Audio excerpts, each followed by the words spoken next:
করব যে আমাদের এই ইঞ্জিনের কাছে যে যন্ত্রাংশগুলো আছে এইগুলার কোনটার কি কাজ, এইগুলা টুকিটাকি কয়েকটা নিয়ে আলোচনা করব। ঠিক আছে, যেমন প্রথমে আমরা আলোচনা করব যে এয়ার ফিল্টার। কেমন? এয়ার ফিল্টারের কাজ কি? এই যে এয়ার ফিল্টার দেখতেছেন, এটার ভিতরে একটা ফিল্টার আছে। এই ফিল্টার কি করে?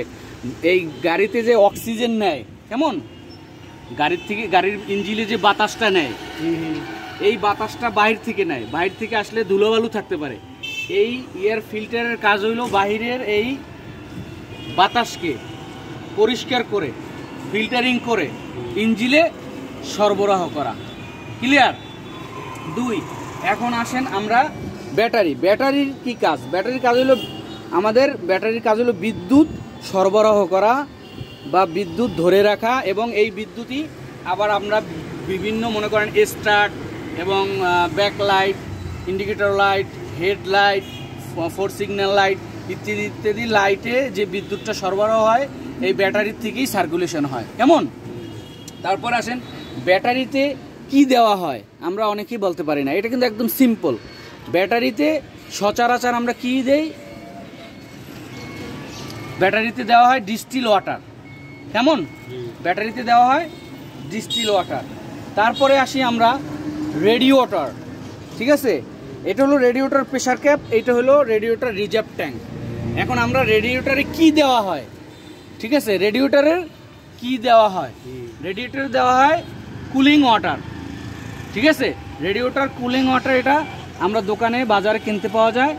ঠিক আছে, ওয়ার্কশপের দোকানে কিনতে পাওয়া যায়। সেই দোকান থেকে আমরা কুলিং ওয়াটার কিনে রেডিয়েটরে দিব। আর যদি কুলিং ওয়াটার আমরা সচরাচর না দিলে কি সমস্যা হবে? যদি বাইরে নর্মাল পানি দিই তাহলে এই রেডিয়েটরে দিলে এই রেডিয়েটরের যে টিউব, ফিংস, তারপর ট্যাঙ্কগুলো আছে এগুলোর ভিতরে ময়লা যেয়ে জ্যাম হয়ে যাবে, কার্বন জমে যাবে।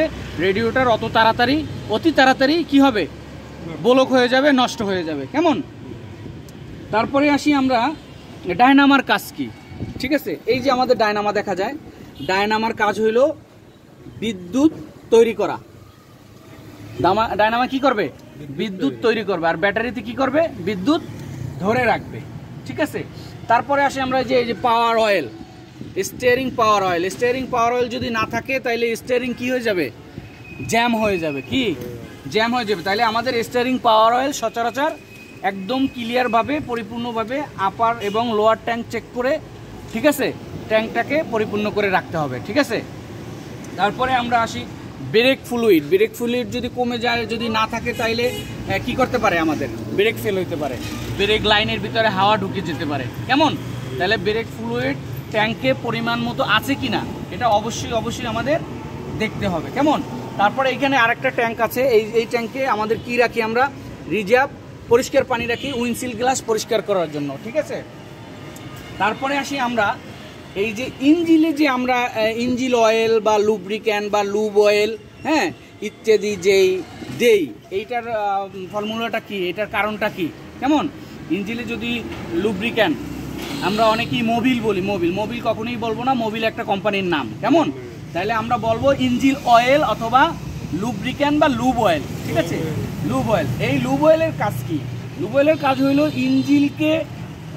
ইঞ্জিনের ভিতরে যে যন্ত্রাংশ আছে, কেমন, বিভিন্ন যন্ত্রাংশ যেমন রিং, পিস্টন, লাইনার ইত্যাদি ইত্যাদি যা আছে, হ্যাঁ, এই যন্ত্রাংশকে পিচ্ছিল রাখা এবং ঘর্ষণ থেকে বিরত রাখা এবং যন্ত্রাংশকে ক্ষয় থেকে রোধ করা এবং ইঞ্জিনকে ঠান্ডা করতেও সহায়তা করা। কেমন?